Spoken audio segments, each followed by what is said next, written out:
Good evening to our alumni, our guests, our students, and our speakers, Brian, Joelle, and Joey. So I'm very excited to be able to meet you here in person in Jakarta and to welcome you to our Knowledge Lab session on transforming businesses for the digital economy. Today's session is of particular interest to us because as a business school in a leading technological university, we believe in innovating, leading, and transforming in ways that benefit society and the world at large.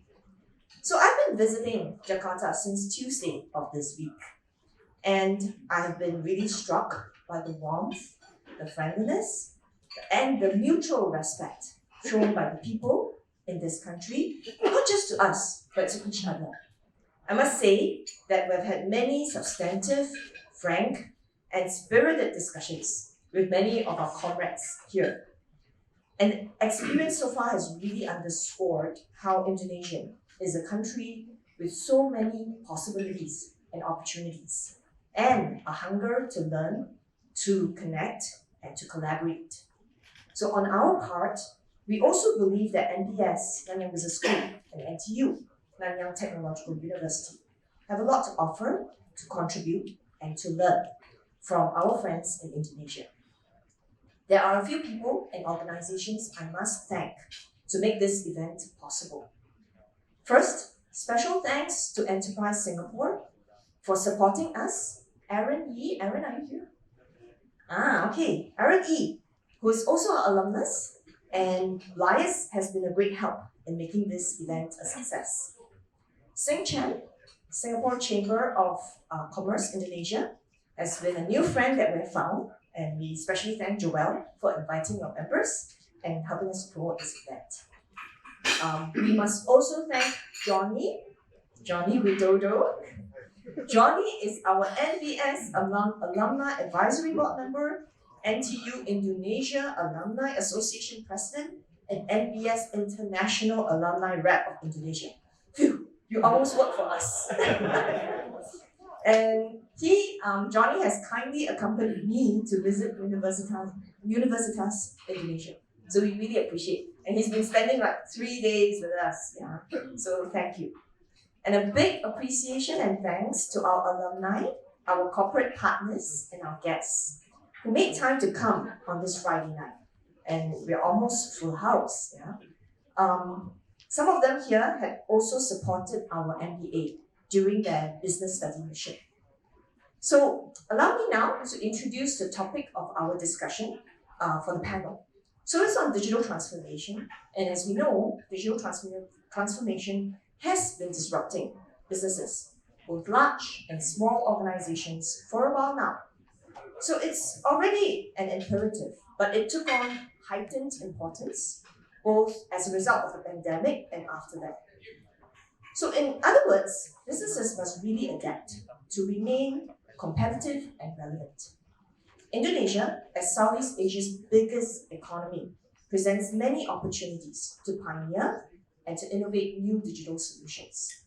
So in the next hour, I look forward to our speakers' perspectives on how businesses can transform themselves to harness the potential of digitalization here in Indonesia. Allow me to introduce our speakers and to invite them on board. So first, let me invite Mr. Brian Marshall. So Brian is alumni as well. He's an ASEAN scholar who graduated from NTU with a degree in computer science. So he returned to Indonesia in 2013 to build Circlo. So currently, Circlo is the leading omni-channel commerce enabler in Indonesia. And they have a continued mission of helping everyone sell across a wide variety of channels. Next, let me invite the lady on stage, Ms. Joan Ong. So Joan Ong is a supermom who created WeLove. So she's the founder of the digital technology platform WeLoveSupermom.com, an AI-driven data powerhouse that connects brands to parents, authorities, and local communities. She started the business back in 2012 with a mission to educate parents on raising healthier and happier children, which we all know are so important. Yeah. So she is one person who's really straddling lots of things. Straddling across countries, Indonesia, Singapore, straddling across family, career, and straddling across business and home. So very glad to have Joel on board with us. Last but not least, we have Mr. Joel Shen. So Joel is a partner of the corporate team and head of Rivers Tech. So Joel is here because he has lots of experience advising clients, including major tech companies, and he brings with him lots of exposure to the digital transformation journey of many firms. And of course, as a lawyer, we can bet that he has lots to say. So very good to welcome you on board, and we can start our panel discussion. So I'm going to first start by inviting Joan, right? I'm going to ask each of the speakers to share a little bit on their own journey, give us a little glimpse into how they got started in their journey, and what are some of the key challenges that they face along the way in using digital technologies and transforming their organizations digitally. Ladies first. Thank you, Prof. So, Supermom started out with a mission to actually help parents raise healthier, happier children, right? So we believe that children should not just all be about education, it should also be about being able to live in a protected environment, to grow up healthy and happy, and our mission is to support parents because motherhood can be a lonely journey. So when I first started, it was very offline.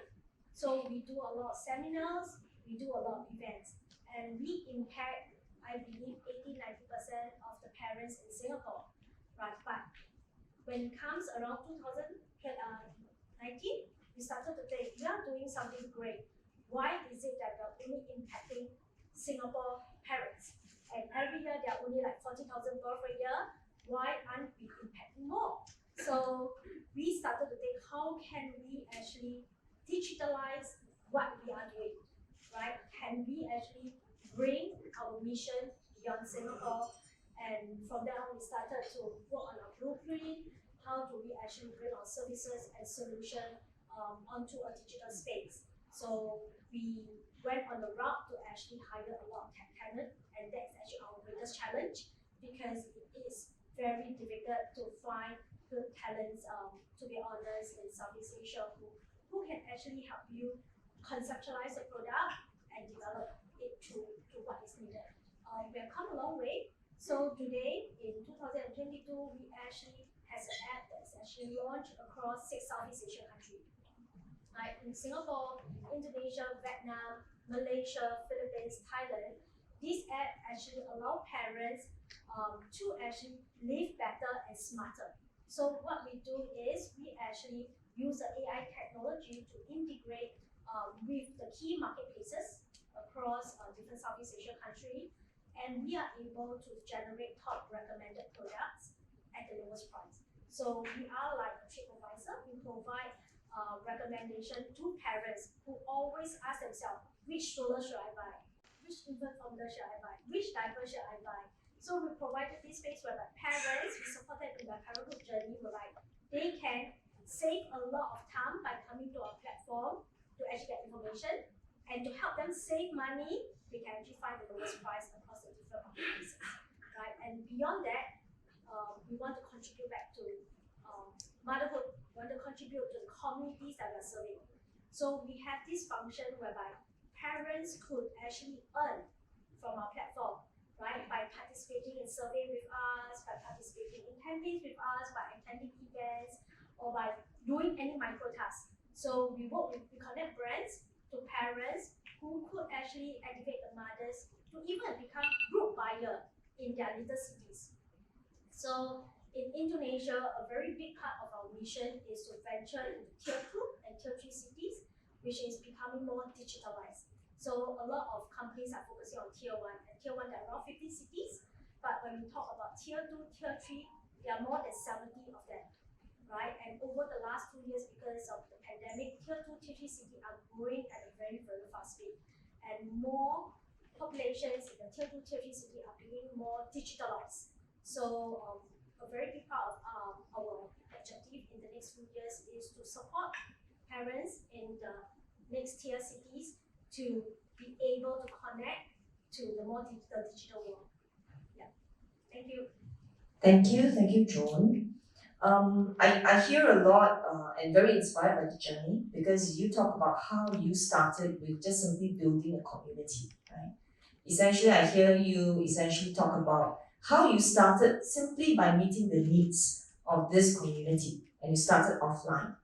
But what impressed me is also the fact that you recognize that in order to really grow the scale and the reach, it's important to use technology to help with that.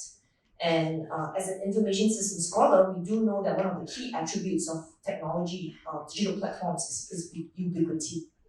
And I think with this ubiquity, it helps organizations like you to reach out to a much bigger market.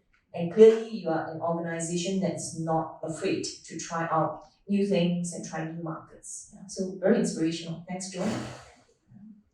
So is that certain sound effects? All right. Next, let's go to Brian. Yeah, Brian has a very successful journey so far, and I think Brian can speak a lot about not just how his company developed, but how he helped other organizations to go onto e-commerce platforms as well. Over to you, Brian. Right. So thanks, Prof. Bo. And nice evening. I think this is a very good outcome for the event tonight. Almost full house. And it's been a while for me also to get into an event where I get to meet a couple of old friends from NTU. So I am graduated from NTU back then in 2011, and then 2013, and I studied computer science in NTU. So my background is in IT. 2013, I decided to went back to Indonesia, pretty much because of my understanding that 2013 back then it was like the beginning of startup boom in Indonesia. So I was blessed enough to know a couple of friends who went back to Indonesia earlier than I did, and I saw that there's a lot of opportunity in Indonesia. So that's why I decided to went back to Indonesia in 2013.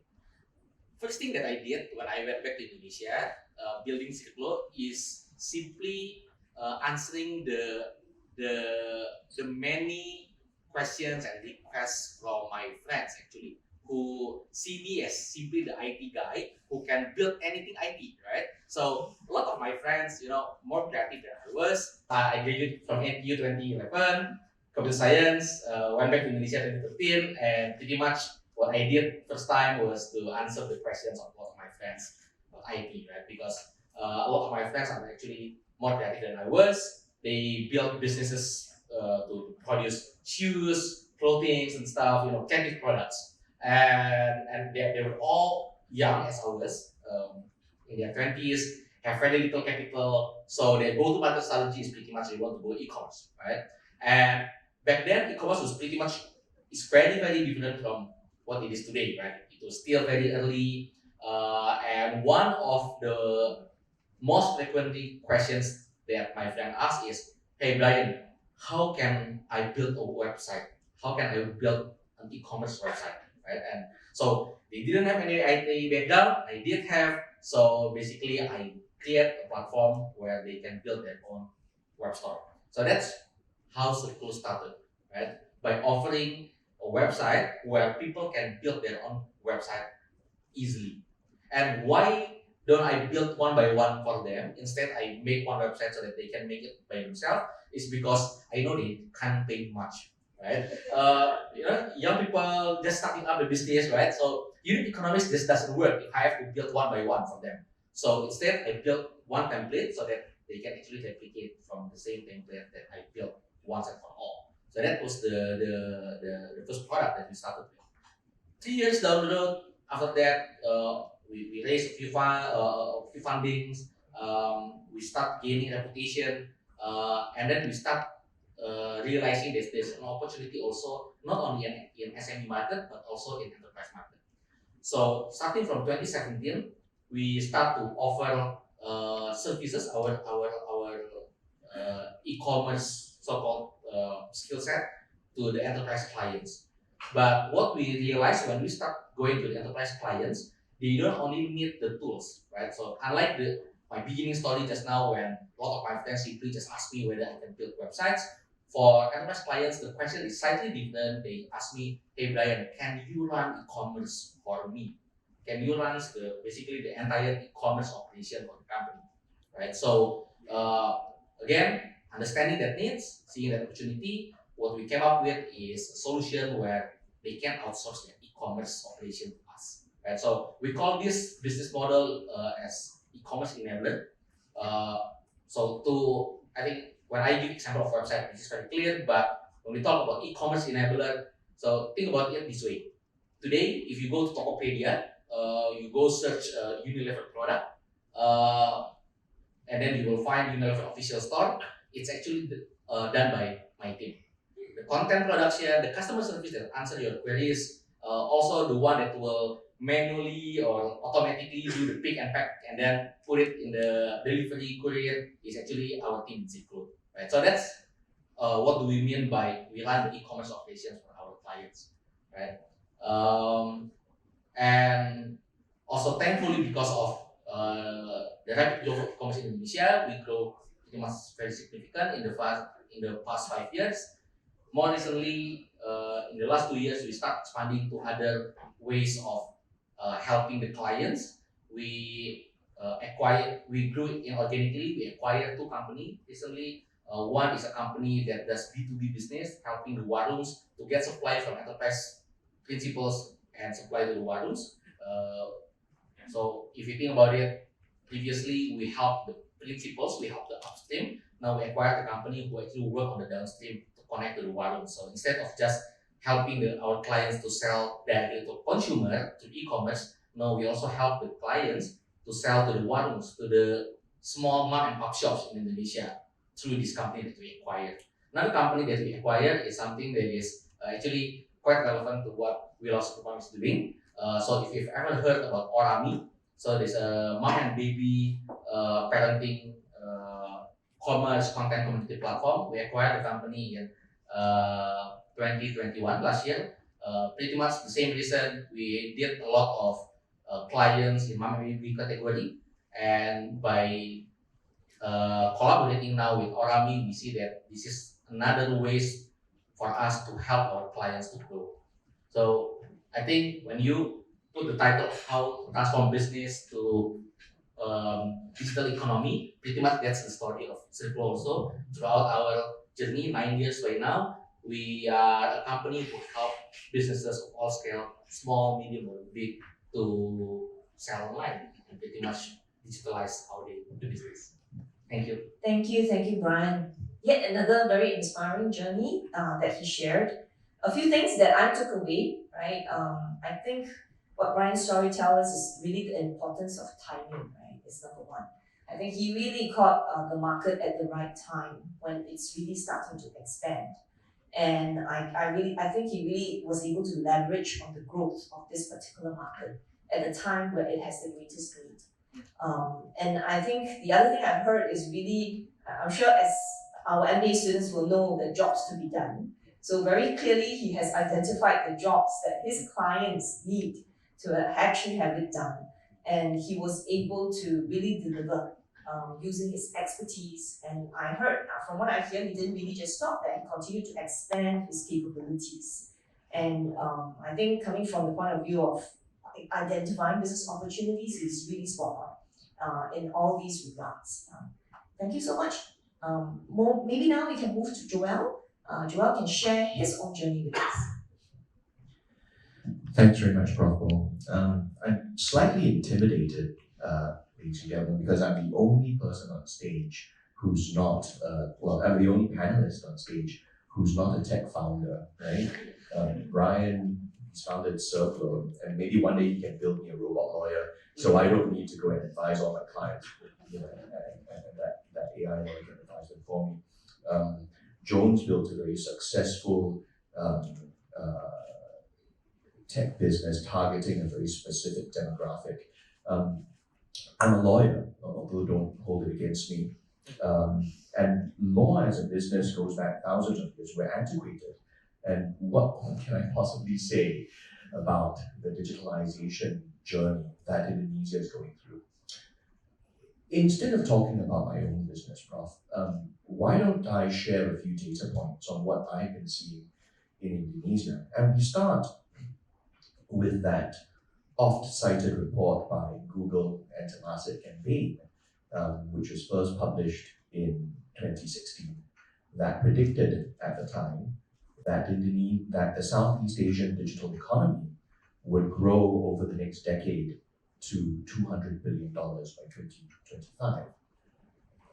2 years later, that report was republished, and that headline number was raised to 240 billion. A year later, it was raised to 300 billion, and a year after that, it was raised to 360 billion. What does that mean? It means that the big brains at Google and Temasek and Bain got their initial top line estimates of about 80%, which is incredible, right? Because Google have all of the data. They now predict that, and you see a similar trajectory in Indonesia. In 2015, when that report was the first reference year when the report was published, Indonesia's digital economy was $8 billion. Today, a single company is worth more than that, right? That number quintupled to $44 billion by 2020. I don't know whether you've got anything in your investment portfolio that quintupled in 5 years, we don't. And it's expected to triple again to 146 billion by 2025. So you see a similar trajectory in the growth of Indonesia's digital economy. Now, why do we think the big brains, assuming that they're at least as intelligent as we are, got their estimates off by so much? Well, they say, we didn't predict that this much investment was going to come into the ecosystem. And that, in a nutshell, is what I do. I'm a transactions lawyer, so I deal in the buying and selling of shares and assets, investments, joint ventures, all of that nature. But I head an animal called Withers Tech, and Withers Tech are a multi-jurisdictional, cross-divisional practice of lawyers who focus on technology. So not only boring transactions lawyers like myself, but also specialists in tax, intellectual property,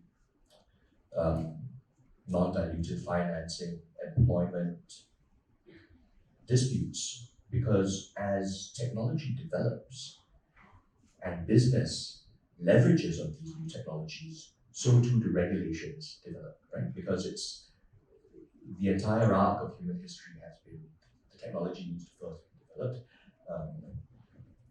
A smart and resourceful businessman or financier sees it and uses it as an opportunity to make a lot of money, and finally the regulator steps in.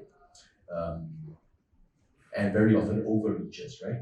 There ensues this, Indonesians call it goyang-goyang before, eventually we settle into a compromise that everyone is equally unhappy with. But that's just part of the course, because it's not in the nature of the regulator to regulate something that doesn't yet exist, right? So we're seeing regulations develop also in response to the development of new technologies, and we've seen it happen.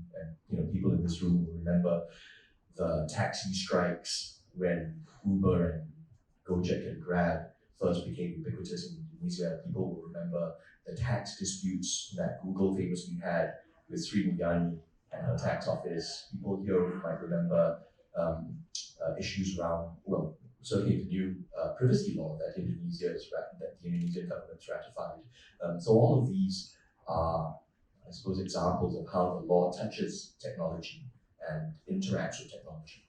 And that's sort of the space where I've been. So not totally irrelevant to this conversation. I'm happy to report. Thank you, Joel, for sharing your perspective. Indeed, I guess it's a love-hate relationship, right, between technology and regulations. On one hand, we can't do without regulations. On the other hand, and sometimes regulations play a really important role in driving innovations. But sometimes regulations can also be a key stumbling block. All right, so here I would like to invite our panelists to share a little bit of crystal ball gazing maybe. As we know, technological developments are constantly changing, right? We're constantly dealing with that when we teach technology to our students. we can't just have a set of slides and then just leverage on that for the next 10 years. We have to constantly update that. So I would like to hear your views on what you think are some of the latest tech developments that we should really sit up and pay attention to, especially if they have significant implications for the Indonesian market. So what are some developments? It could be more landscape, more ecosystem, doesn't necessarily have to be in tech, but tell us a little bit about what trends do you see that you think we should really sit up and pay attention to, especially in this part of the world. Joel, would you like to get us started? Asking a lawyer to predict Crystal ball. tech trends. I can't predict tech trends, but I'm a deals lawyer, so I'll tell you a little bit about the deals that I've seen, right? And we're seeing an extraordinary amount of money coming to the ecosystem at the moment. Deals Trade Asia put out a report the other day saying that in the first 6 months of this year, Southeast Asia-focused VCs have raised $3.03 billion. That's more than they raised in 2021. And 2021 was a record fundraising year for them relative to 2020. So every year they've been raising more money, right? Where's the money going to go, right? Is the question that everybody asks me, and my reply is I knew what the next big thing was that will make you a lot of money. I wouldn't be having this conversation with you, but bear with me. If we sort of saw Indonesia as the third largest contributor to the middle class over the next decade, right? I think we can do a lot worse when predicting than trying to track what it is a rapidly growing middle class aspires to, right? So now that everybody is able to buy and sell things online because of Brian's business, and now that all parents and children are well taken care of, what else does a growing middle class aspire to? Well, they want to be educated, so they want access to education. They want to be healthy, so they want access to healthcare.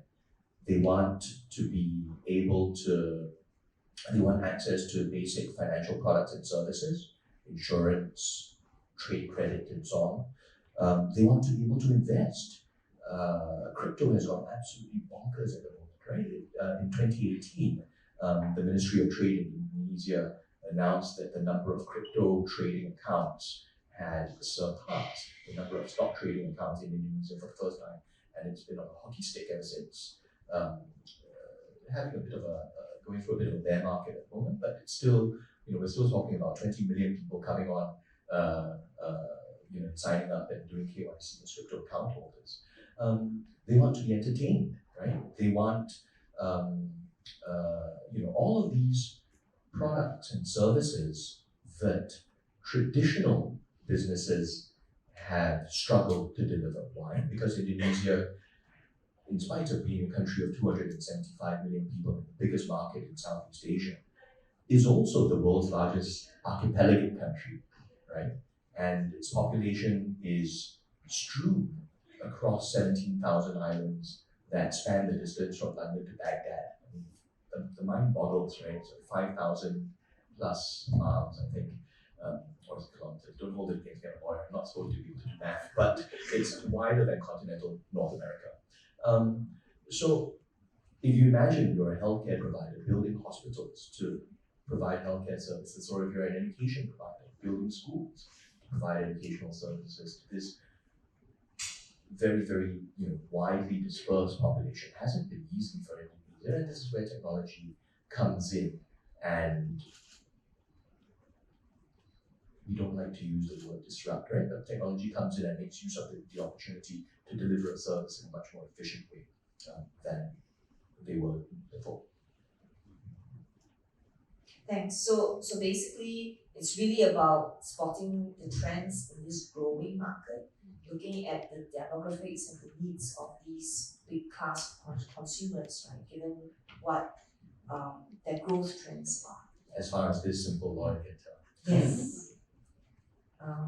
Maybe we could have Brian. Okay. So I don't necessarily have a very high level view as what Joel saw from his deal experience, but let me talk probably specifically from my domain, which is e-commerce, right? Digital commerce.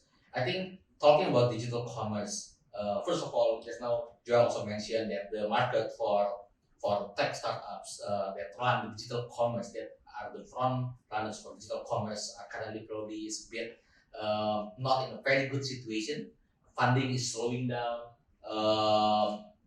As a consumer, you notice that there are less promotion. Right, 99, 10, 10. You don't see phenomenal promotion as you used to see in the past few years. However, despite of that, we do see that the base growth of e-commerce or consumer behavior towards adopting e-commerce is still growing. Right? Of course, it's not growing as fast as it happened in the past 2 years. Also, not only because of the promotion, but also because of the fact of COVID, people cannot go outside. But now that people can go outside, funding is slowing down, so growth is slowing down. But there is still growth. Now, why do people or what do people or consumers expect from digital commerce moving forward? I can probably mention about 3 topics tonight. One is, I think, if you're a business owner, more than ever now you have to think about your omni-channel strategy, right? In the past, people are talking about whether you should prioritize offline or whether you should prioritize online. But moving forward, we do see that brands or principles that are striving or winning are those that can actually integrate online, offline, and all channels seamlessly. So that as consumer, you don't really feel the difference in a sense like your history, your loyalty and stuff, whether you buy the product from anywhere. Right. So I think one is the capability of doing omnichannel. Number two is personalization. I think more and more, I think more and more company realize that one of the advantage of using technology for your business, for your commerce, is that you can get your data, intelligence, insights more real time. And because of that, imagine if you are a principal in the past, you have to, maybe have this kind of discussion talking about what is the trend in the past 6 months, and then you do research, you do a bit of FGD, and then you build the product for 6 months, and then 6 months after which, then you start to get the result whether the product is something that the consumer like. But now with all this technology and digitalization, you don't really have to do that. You can actually see and test your product pretty much real time.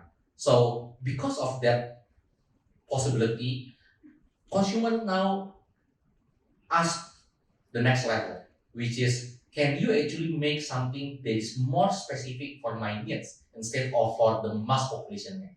And so I think we do see that there are more and more principals who are getting more advanced and do better sales than the competitors are the one that can do more personalization in their approach to the consumers. Last one, I think, is about convenience. More and more, I think, and one prime example, despite of whether you believe it or not, but there's a lot of company recently do 15 minutes grocery, right? And I think I don't specifically talk or will you about the benefit of doing 15 minutes grocery, but I think there's an overarching theme there that now I think with the data that we have about the scale that e-commerce have now, we should actually be able to offer more convenience for the consumer, right? What we believe as convenience in the past, like for example, maybe in the past when we talk about, okay, this is 2 days delivery, you can guaranteed have the product in 2 days. Oh, this is amazing, people love it. But now I think more and more people will demand that you have faster delivery. So that is one example of where convenience is getting more and more important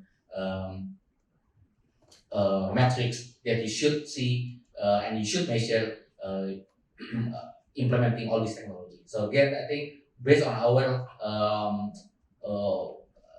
insight on helping the companies, we do see these 3 capabilities: omni-channel technology around personalization, and technology around convenience is the trend. Thanks, Brian. I think a few good points that you raised, right? So I guess this point about omni-channel strategy and personalization, actually it's not the latest cutting edge technologies that seem to matter.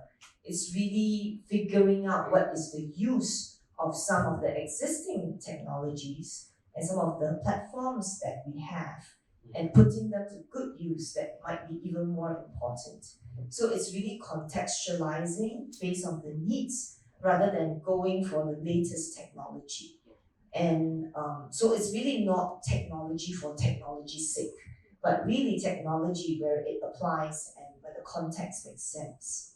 And I guess the last point about this greater convenience, what I hear is consumers are getting more demanding, right? The more you feed them with convenience, the more they demand for convenience. It used to be that people can live with 1 week shopping, 1 week delivery, then after that same day delivery, and then 2 hours delivery, and then 3 minutes delivery next. So there seems to be this continuous cycle that where consumers, once they get used to certain things, they get more and more demanding. And I think that's important because it's not just impacting startups, right? The same demands and trends would have implications downstream for even existing larger institutions. I'm sure last time we used to be willing to go to banks and queue for hours, but nowadays it's like, how can they make us queue for like 10 minutes, right? So I guess the same sort of trends is going to affect. Yeah. So perhaps I'm gonna ask Joan to share and then we'll open up for questions. So start thinking about questions, MBA students. So Joan, especially in your experience, right? Again, you would probably be trying out lots of different solutions. So tell us a little bit about how you figure out what consumers need, what sort of solutions to apply. So we are a B2B2C company, so I guess it's like we can speak for both sides of the coin. So for the brands that we represent, the enterprise that we represent, right, increasingly in a cookieless world, they are looking for solutions to connect directly to consumers, which is what I echo what Brian said. So if anyone can come up with solutions or technologies that actually help the brands to connect directly with their consumers, to allow them to personalize their offering, I think will be the next big thing.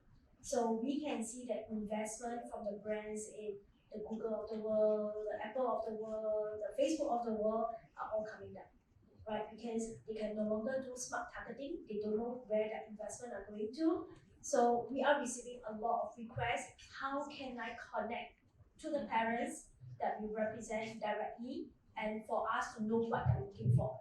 So we actually, because of that, created a platform that allow us to do instant survey at scale and speed. So our platform can actually, within 1 hour, actually is like get 1,000 respondents pretty fast. So like a brand will say that, okay, I want to know whether parents make decision on what to buy via TikTok. And everyone think that TikTok is big in Indonesia, right? It's really big. But when we actually churn out the result within 1 hour, TikTok was the last, right? Parents watch TikTok, but they actually don't use it to make a decision on what to buy for their kids, right? What do they base on? They base on their friends' recommendation. So I mean, it helps brands to know what their clients want. But I guess there's more to go in terms of solutions and technology that can support brands to connect directly with their consumer. And what Brian is saying, it is very important right now. And a lot of brands are cutting off the middle layer, the distributors, the retailers, they're all going direct. And it's because they want to be more connected. On the consumer front, we do have social listening, right? We have a lot of communities. We actually hear what parents are looking for. So in terms of certain tech that could help actually parents make their life better, smarter, or more convenient, like what convenient we're talking about, would include edutech. So we foresee that edutech could become a very big thing in Indonesia, and parents become more affluent, become busier because of the growing middle class. They want to rely on technology to support them in their parenting. Right, so besides edutech, anything that helps to make a parent job easier, like tourism, right? I think the next generation, nobody actually go to a tour agency anymore, right? So tourism technology, I think, will be growing.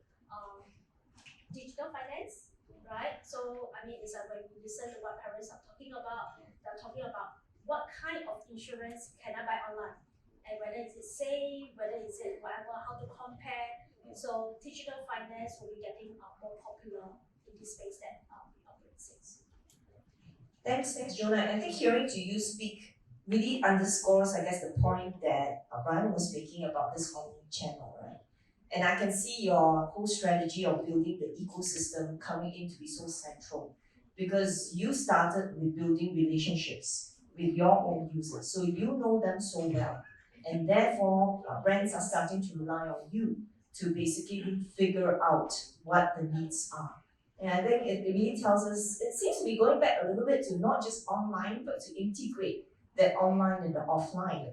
And fundamentally, it goes back to the relationships that we have with our users and that understanding that we have with our users, right? So again, is that not technology for technology's sake, but really using it in a way which helps you to concretize some of these relationships that you currently have. Thank you, very inspirational. So I don't want to hog the floor. I want to make sure that our students have some time to ask some good questions. Yeah, anyone wants to get started?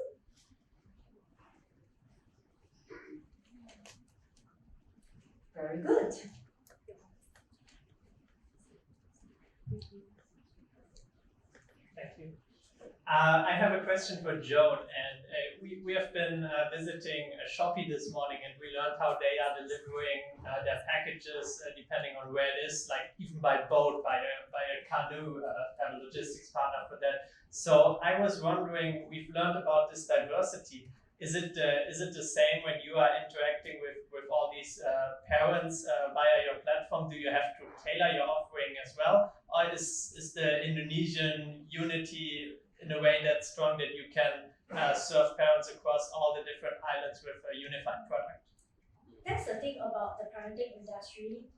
Whether you're a mother or father in Singapore, Jakarta, Denpasar, Bali, you are a mother, father, and we all think quite alike, right? So actually, it's like in this business, it's quite the same, right? So there's no diversity in whether we're serving parents in Jakarta versus Denpasar or any other tier of cities. But of course, reaching up to them in tier 2, tier 3 city will require a different effort. Will require more education on what our platform is about. Will require more word of mouth marketing. So in other cities, we tend to get our advocates, right? So in Jakarta, like for example, we can actually say, it's like run a Facebook ad, Instagram ad to tell people what we are, and people get it. But in other cities, we will need advocates to actually cascade down the uniqueness of our platform, the pros and it's like the benefits that parents get out of it. So, but then in terms of content, in terms of how we actually, is like use our platform to benefits of parents is pretty much the same everywhere, even Vietnam that we serve. Thank you. Other questions?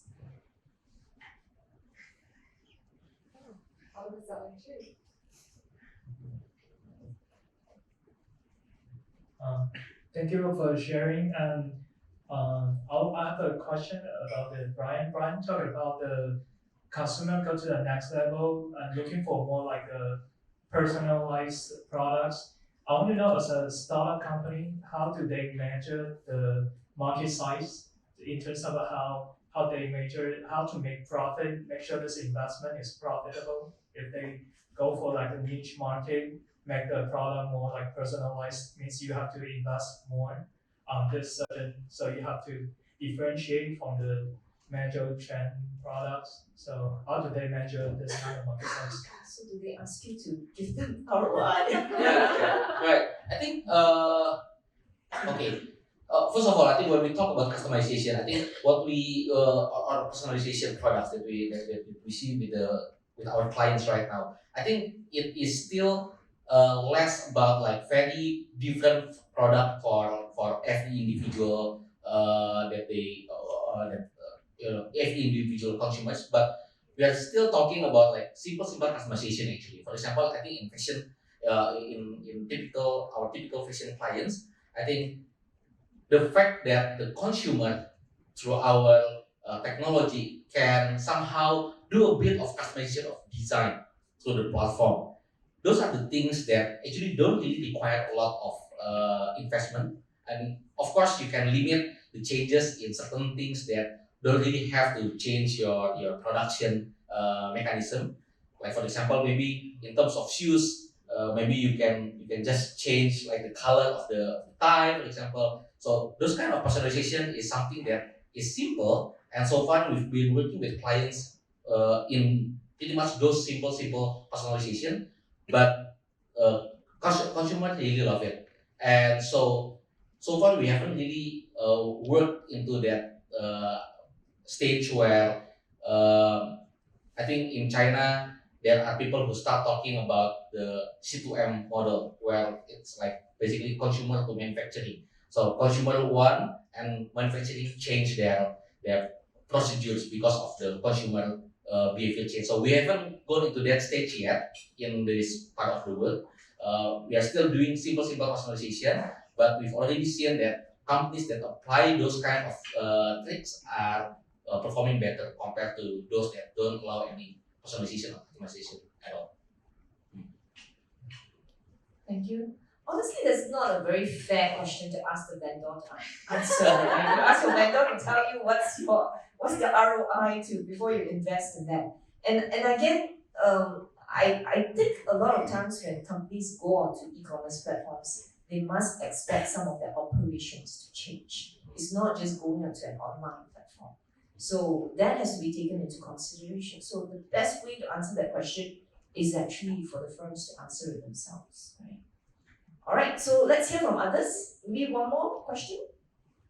Oh, now we have a few competitors. Hi, my name is Carolyn. Thank you very much for the sharing that you've given so far. So I think listening to what Brian talked about, what his company does in terms of helping companies on the e-commerce services, it sort of like prompted me to think of like, I think we look at countries that have higher GDP or even has higher development, they actually have the advantage to focus more on transforming their businesses towards a more to look towards digitalization. So I'm just wondering, like, what are your thoughts of like, I mean, besides what Brian company is doing, what are the other ways that individuals or even companies can help to like equal the playing field for small businesses or even like countries who are lacking the infrastructure to actually move towards this digitalization, so to speak? Right. I think first of all, I would want to change the mindset of technology or digitalization as being expensive. I think more and more, for example, with the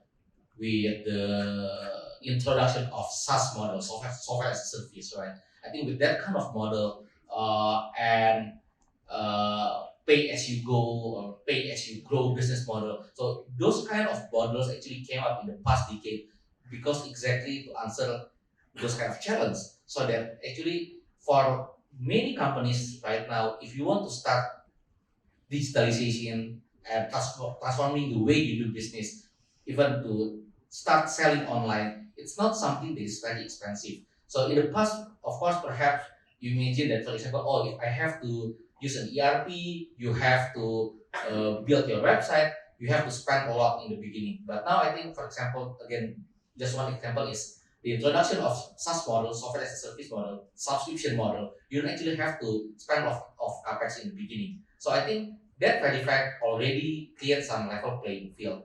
And don't forget also, I think if we talk specifically about e-commerce, so I'm not talking about transformation of digitalization in the back end, but if you're talking about the digital commerce itself, there are actually more and more, cheap way or even free ways to actually tap into the new demography that buy through e-commerce. Like for example, when we talk about now you mentioned just Joanne mentioned just now, for example, TikTok is kind of rising. We do witness that also through our data. Now TikTok has already become the number 3 e-commerce channel actually in Indonesia, more than Bukalapak and Lazada. And to sell in TikTok, you don't actually have to really spend a lot. You don't really have to invest. You don't really have to pay anything to TikTok. You have to just have a camera and perhaps do some simple video But again, of course, it's not so simple that some video are more viral than the others. But what I'm talking about is that it's not really the investment, the money investment, the capex that matters in the beginning. I think with more platforms, more business model coming in the market. So I think the mindset of us have to spend a lot to digitalize to do e-commerce is not something that is totally correct in my opinion. Yes.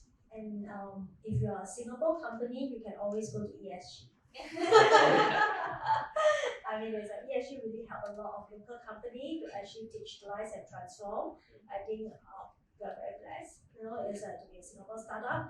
But beyond that, I do echo what Brian is saying, is that it's actually not expensive. All you need is creativity, right? Understand your product, understand the unique selling point, understand how you can connect with your customer in a way, and you can write on many platforms out there right now to kick off your digital business. And if I may also add, I think there are actually a lot of opportunities actually in the developing countries. And if we just look at some of the use cases, like for example for China, you can see them having the advantage of being able to leapfrog, right? Precisely because they don't have a huge percentage of people who have banking accounts and credit cards. That's why their mobile payments caught on so quickly. And I think in speaking to, I think we have some Grab representatives here, and I also spoke to some Gojek representatives, and they were sharing how in an economy like Indonesia, there's really that empowerment effect, right? So I guess Brian also spoke about this. The idea that by having a platform in Indonesia, it's really changing the lives of a significant number of population. So perhaps the same platform in Indonesia versus in Singapore, the impact is very different because it touches and changes the life so significantly of many people in this part of the world. So on the one hand, in fact, it's true that perhaps infrastructural development may not be very advanced in certain developing countries, but the opportunities are actually quite tremendous, both from a leapfrogging effect in terms of the potential impact as well. So I think we're coming quite close to the end. If I could invite each of the panelists to share just a couple of sentences in terms of really what are the opportunities that businesses in Singapore and Indonesia have to actually partner in this journey for accelerating the digital transformation. I think this would be a nice wrap up to think about that Singapore versus Indonesia partnership. So we'll give Joel a break. Start with Brian first. Sure. I think again, let me talk from our own experience. I think so far we do see that I think more. I think when we talk about Singapore and Indonesia, I think the two countries have different strength.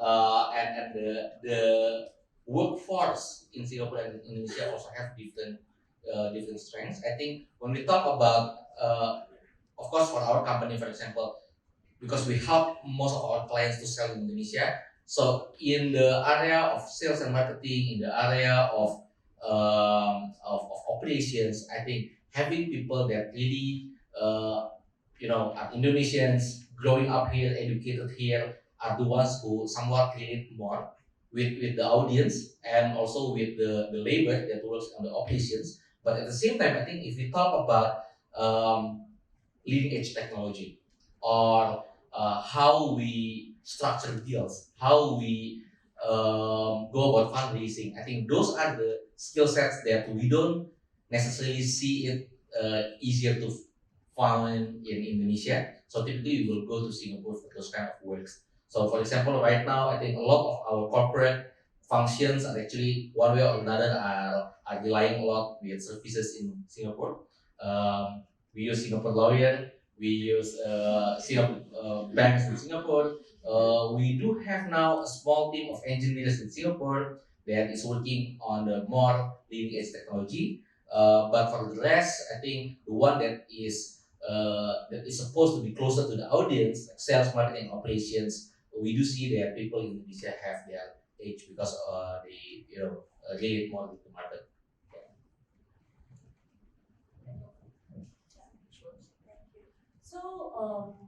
I mean, I think also echo what Brian is saying. Actually, Indonesia is actually becoming our second HQ. Increasingly, we are having a lot more people in Indonesia, and we're finding better quality people in sales and marketing here, right? So I guess it's like the situation now is very different from 5 years or 10 years ago. Many of the younger generation in Indonesia, I find them very, very savvy. And I think it's actually an opportunity for Singapore company to build a pretty large base in Indonesia, maybe to even support their regional needs. And actually, that is actually the direction that we are going. In terms of tech, we are finding people actually from China. It's just that they move a lot faster. We need speed, right? So we are bringing on tech people out of China. And but I see a lot of opportunity for Singapore company to really expand their business beyond Singapore base. But they face a lot of challenge in not knowing how to come to this market. A lot of Singapore brands that we actually service in Singapore might require your service, right? How to sell here, but I guess the regulation challenge, the logistics challenge, and all this is a deterrent the company, and hopefully is a one way or another maybe we could find a way out to help Singapore companies expand beyond the small population size that we have in Singapore. Sounds like you need a lawyer.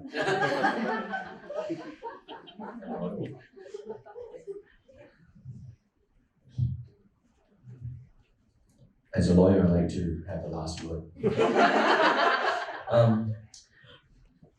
Singapore and Indonesia are very complementary markets, right? Singapore is Indonesia's largest source of FDI. Singapore and Indonesia are each other's, I'm looking at Aaron here for a guide, third largest trading partners and each other's second largest tourist destinations, right? I heard from Jeremy, so if the numbers are incorrect, take it up with the Singapore embassy. Why is Singapore Indonesia's largest source of FDI? Not because the money comes from Singapore, it's because the money comes through Singapore. Much of it Indonesian money. And why does it come through Singapore? It's because Indonesia is the market, right? Singapore will never be a market of 275 million people. But what Singapore does is it provides a very insulated market to beta test your product. That's the first, right? Affluent, highly connected, technologically forward market to test your product. I was giving a lecture last week in UPH in Karawaci. And I said, Singaporeans, it's a country of 5.5 million people, only 3.5 million Singapore citizens, and the whole class started laughing, right? And they said 3.5 million, that's not even the population of Tangerang, it's the population of South Tangerang. So Singapore is never going to be a market, but what Singapore does is we've got strong institutions, we've got the rule of law, we've got a very benign tax environment, we've got a high degree of administrative efficiency, and for that reason, all of these businesses in Indonesia, all of these technology businesses, when they raise money, all of that funding comes from Singapore. It's structured through Singapore holding companies, not because the HQ is in Singapore, not because they've got vast armies of people sitting in R&D labs in Singapore, or crunching numbers in Singapore, but because the bank accounts are in Singapore, and the VC requires that they set up Singapore bank accounts, right, in Singapore holding companies. So these are the opportunities for Singapore businesses looking to come to Indonesia. I'm going to put on my Singcham hat for a bit and talk about the change in the profile of members that we've seen over the years. Right? Singcham, I think, is just over 15 years, 16, 17 years this year. And in the very early days, our membership was Singapore GLCs, right? Sembcorp, Keppel, SIA had a man on the ground here. And then we saw manufacturers, commodity companies. Increasingly, we're seeing the profile of our members shift. Technology companies, the guy I shout out every time perhaps our Indonesian friends in this room will have heard of a company called Toko Crypto. Toko Crypto is Indonesia's largest cryptocurrency exchange, by which I mean more than half of all trades in crypto assets are done on that platform in Indonesia. Right? Founded by Singaporeans. We've got another success in Kinobi that does it's essentially SaaS for universities. Right? There are 6-7 universities in Singapore, 4 publicly funded universities in Singapore, and that's not a market for a startup targeting university SaaS, right? So they come to Indonesia, thousands of universities.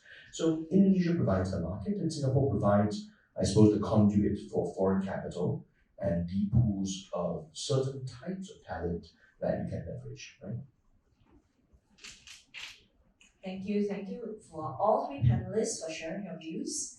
I'm going to put on my business school hat now and conclude by saying that from what I hear, essentially, while there's a lot of complementarity between Singapore and Indonesia, but the Indonesian market and talent is constantly advancing.